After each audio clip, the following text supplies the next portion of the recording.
venceu a morte com amor. Cristo ressuscitou, aleluia, venceu a morte com amor, aleluia. Olá, você está no canal da Paróquia de Santa Luzia, do bairro Renato Parente, Diocese de Sobral. É uma alegria para nós tê-lo conosco em mais um momento de reflexão sobre o Evangelho do dia. Por isso, nós convidamos você a estar junto conosco, apresentando a Deus suas intenções e, num clima de oração, meditando sobre o conteúdo da Santa Palavra de Deus e o que ela tem a nos dizer nesta sexta-feira, dia 16 de abril de 2021. Mais uma vez, seja muito bem-vindo. Aleluia, aleluia, como o Pai me amou, assim também eu vos amei. Aleluia, aleluia, como estou no Pai, permanecei em mim. Vós todos que sofreis aflitos, vinde a mim. Para a nossa meditação de hoje, a Igreja nos propõe a perícope do Evangelho de São João, capítulo 6, versículos de 1 a 15. Naquele tempo, Jesus foi para o outro lado do mar da Galileia, também chamado de Tiberíades. Uma grande multidão o seguia, porque via os sinais que ele operava a favor dos doentes. Jesus subiu ao monte e sentou-se aí com os seus discípulos. Estava próxima a Páscoa, a festa dos judeus. Levantando os olhos e vendo que uma grande multidão estava vindo ao seu encontro, Jesus disse a Filipe: Onde vamos comprar pão para que eles possam comer? Disse isso para pô-lo à prova, pois ele mesmo sabia muito bem o que ia fazer. Filipe respondeu: Nem 200 moedas de prata bastariam para dar um pedaço de pão a cada um. Um dos discípulos, André, o irmão de Simão Pedro, disse: Está aqui um menino com 5 pães de cevada e 2 peixes. Mas o que é isso para tanta gente? Jesus disse: Fazei sentar as pessoas. Havia muita relva naquele lugar, e lá se sentaram aproximadamente 5.000 homens. Jesus tomou os pães, deu graças e distribuiu-os aos que estavam sentados, tanto quanto queriam. E fez o mesmo com os peixes. Quando todos ficaram satisfeitos, Jesus disse aos discípulos: Recolhei os pedaços que sobraram, para que nada se perca. Recolheram os pedaços e encheram 12 cestos com as sobras dos 5 pães deixadas pelos que haviam comido. Vendo o sinal que Jesus tinha realizado, aqueles homens exclamavam: Este é verdadeiramente o profeta, aquele que deve vir ao mundo. Mas, quando notou que estavam querendo levá-lo para proclamá-lo rei, Jesus retirou-se de novo, sozinho, para o monte. Palavra da salvação. Glória a vós, Senhor. Aleluia, aleluia, como o Pai me amou, assim também eu vos amei. Aleluia, aleluia, como estou no Pai, permanecei em mim. Vós todos que sofreis. Prezados irmãos e irmãs, desde o domingo da ressurreição do Senhor, que nós celebramos, culminando aqueles eventos importantes do Tríduo Pascal, nós iniciamos na igreja um tempo especial, que é o tempo da Páscoa. Nós, iniciados pela alegria efusiva da ressurreição do nosso Mestre, que foi estendida por mais 8 dias na oitava da Páscoa, nós essa semana vivenciamos, portanto, a segunda semana do tempo da Páscoa. Nesta sexta-feira, nós estamos convidados pela Igreja a refletir mais uma vez sobre um trecho do Evangelho de São João, que curiosamente nos traz algumas referências que foram meditadas na sexta-feira da semana passada. Pelo texto de hoje, nós vimos como Jesus realiza um sinal muito importante. Lembremos-nos de que no Evangelho joanino não existe uma referência textual explícita ao conceito de milagre. Em vez disso, o evangelista prefere nomear a estes eventos de sinais. Sinais porque, como setas, apontam sempre para um ensinamento posterior de Jesus.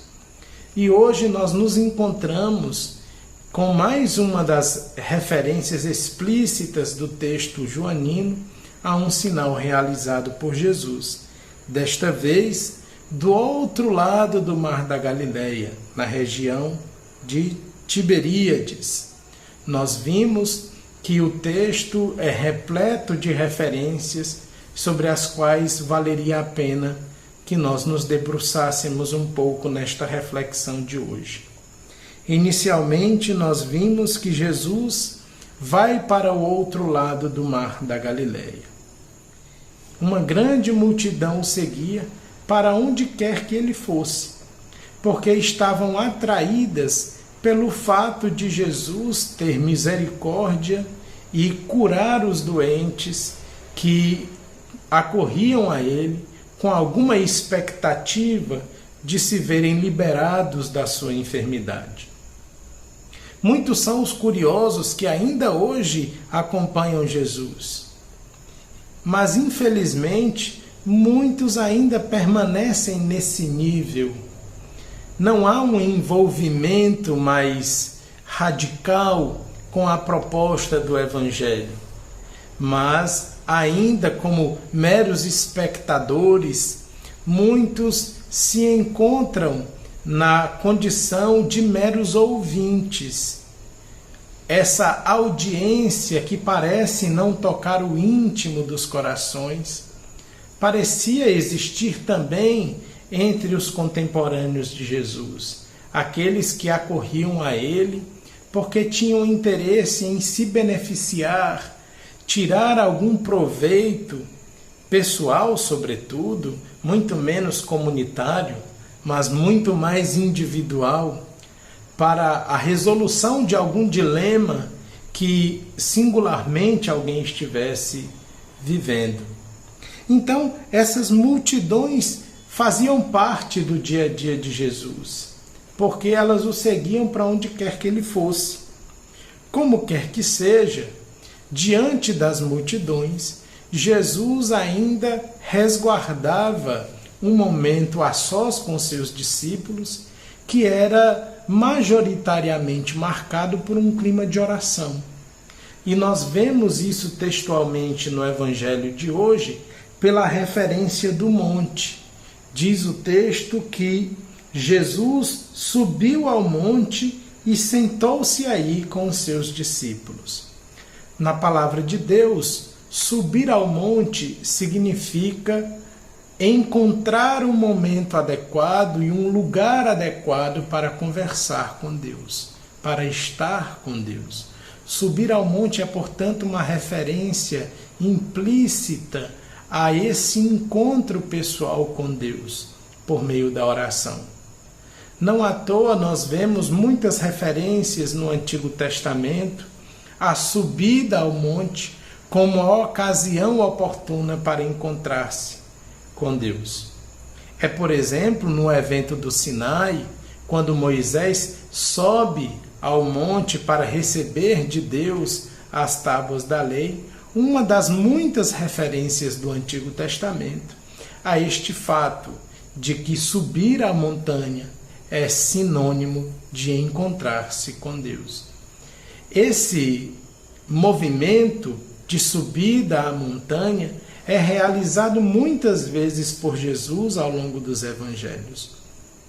E não apenas em momentos, vamos dizer, de euforia daquelas pessoas que o acompanhavam, mas também em momentos de solidão e de angústia, como é o caso da subida ao Monte das Oliveiras para rezar às vésperas da prisão de Jesus, quando ele assim procede. E aqui o evangelista João mostra que antes da realização de um sinal, Jesus se preocupava em manter uma vida de oração frequente. É depois de rezar que o sinal é realizado.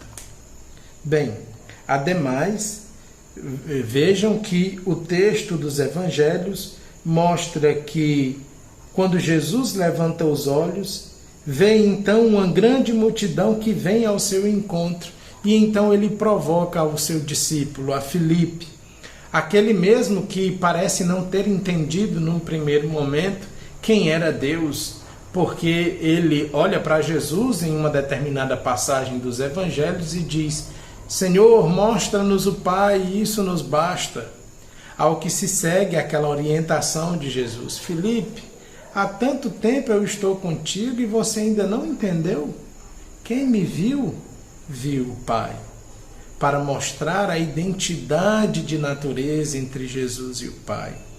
É esse mesmo Filipe agora que se vê desafiado por Jesus com a pergunta desconcertante: onde vamos comprar pão para que essa multidão possa se alimentar?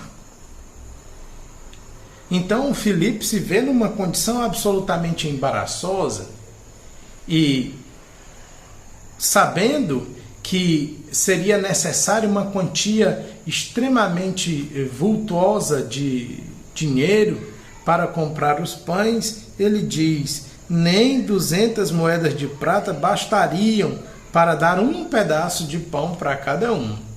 Notem, portanto, que se trata aqui de um grande desafio que Jesus tem à sua frente, o de alimentar uma multidão que não poderia ser alimentada, por exemplo, com uma quantia pequena de dinheiro.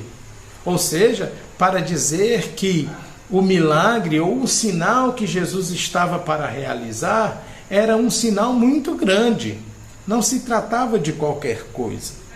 De todo modo, André, vendo a situação embaraçosa em que se encontrava Filipe diante de Jesus, traz uma solução que eu diria provisória e que certamente ele próprio não considerava uma solução final para o problema. Ele diz: olha, eu encontrei aqui uma criança, um menino, que tem 5 pães de cevada e 2 peixes. Mas isso parece não significar muito diante da quantidade de pessoas a alimentar. Jesus, no entanto, aproveita aquilo que nós lhe damos, que nós lhe oferecemos, para fazer frutificar. Disso que nós nos despendemos, disso que nós nos dispomos a colaborar, para fazer o grande sinal acontecer. E aí Jesus diz: fazei sentar as pessoas. Diz o texto do Evangelho de João que ali onde aqueles aproximadamente 5.000 homens se sentaram, era uma região onde havia muita relva. É impossível não notar aqui a semelhança com a imagem que nos é trazida pelo livro dos Salmos, quando nós vemos a referência ao bom pastor. O Senhor é o pastor que me conduz, não me falta coisa alguma. Em verdes pastagens, em verde relva, ele me leva a descansar. Para as águas repousantes me encaminha e restaura as minhas forças. O Senhor, então, é apresentado aqui por João como um pastor misericordioso, que sente compaixão das suas ovelhas e as leva a repousar em verdes pastagens.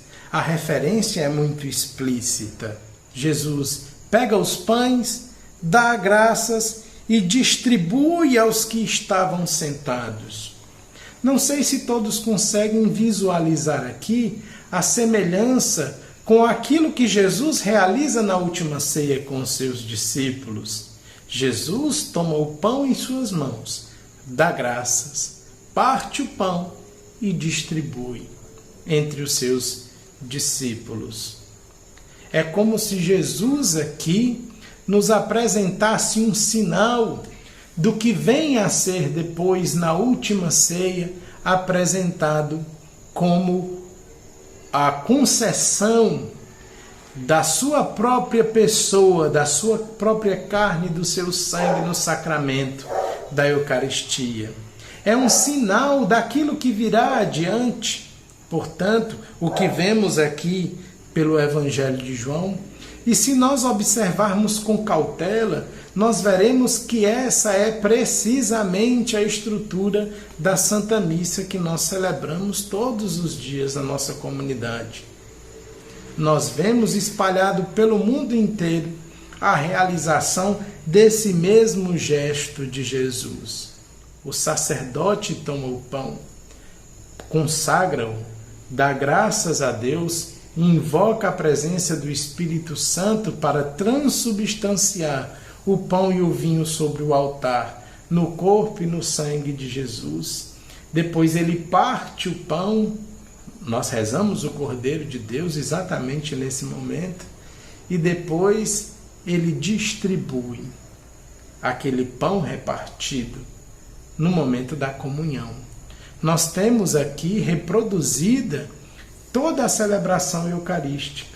É como toda a celebração eucarística se estrutura a partir dos próprios gestos de Jesus. Então esse sinal não é demasiado dizer que nos lembra aquilo que Jesus fará mais adiante com a instituição do sacramento da Eucaristia. Bem, diz o texto que Jesus faz o mesmo com os peixes. Não sei se vocês se recordam, mas na sexta-feira passada, quando nós celebrávamos ainda a oitava da Páscoa, nós vimos um episódio muito bonito narrado pelo evangelista, em que Jesus se encontra à beira da praia, os discípulos tinham saído para pescar, e ele à beira da praia diz: vocês têm alguma coisa para comer? Eles dizem: olha, não pescamos nada. E Jesus os orienta: lançai a rede à direita da barca. E eles lançaram e capturaram uma quantidade muito grande de peixes. Não sei se todos se recordam, mas quando os discípulos voltam para a margem, depois de Simão Pedro tomar a iniciativa, vestir-se e lançar-se ao mar, e depois os outros discípulos conduzirem a barca da igreja com os peixes capturados ali, veem-se então diante da seguinte cena: Jesus que prepara o pão e os peixes que serão agora entregues e distribuídos entre os discípulos depois da sua ressurreição. Notem que novamente nós vemos aqui uma referência a uma espécie de sinal eucarístico. A mesma coisa nós vemos antecipada nessa perícope do capítulo 6 de São João. Depois que ficaram satisfeitos de se alimentarem, as multidões, uma vez saciadas, deixaram muitas sobras, e os discípulos então são orientados a recolher tudo aquilo que havia sobrado, para que nada se perca. E diz a palavra de Deus que dos pedaços que haviam sobrado, eles encheram 12 cestos. 12 na Sagrada Escritura é uma referência direta à eleição, não é? Como as 12 tribos de Israel, como os 12 apóstolos, como o número dos que seriam salvos no Apocalipse é de 144 mil, 144 é 12 vezes 12, não é? Então é o número da eleição. Nós vemos aqui, então, reproduzida essa eleição de Deus, a eleição que agora se manifesta de maneira alegórica nessa passagem que nós acabamos de escutar. Mas o que vem a seguir me parece muito central. Contemplando o que Jesus tinha realizado, o sinal de Jesus, aqueles homens que haviam se alimentado daquele pão repartido miraculosamente por Jesus, eles exclamavam: este é verdadeiramente o profeta, aquele que deve vir ao mundo. Este é o sinal que agora vem complementado pelo ensinamento.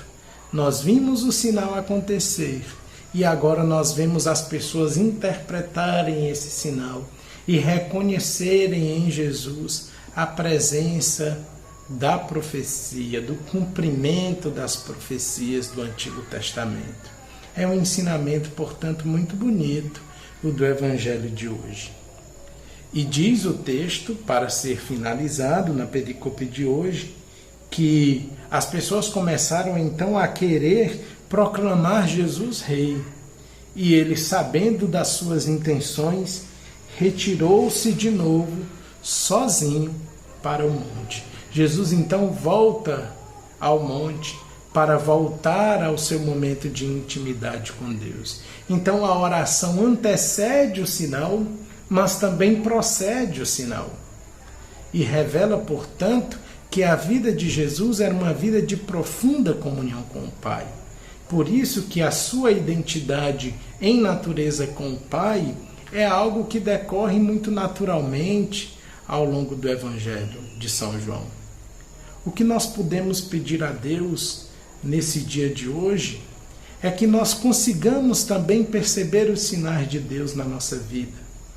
Que os sinais que Ele realiza no nosso cotidiano, às vezes em coisas tão pequenas e tão singelas e tão simples, passam muito despercebidos aos nossos olhos. Que nós peçamos a Deus a sensibilidade de perceber a sua companhia ao nosso lado, naqueles gestos mais triviais, naquelas coisas que parecem irrisórias, mas que são muito grandes para demonstrar que Ele continua ao nosso lado e que não nos abandonará nunca.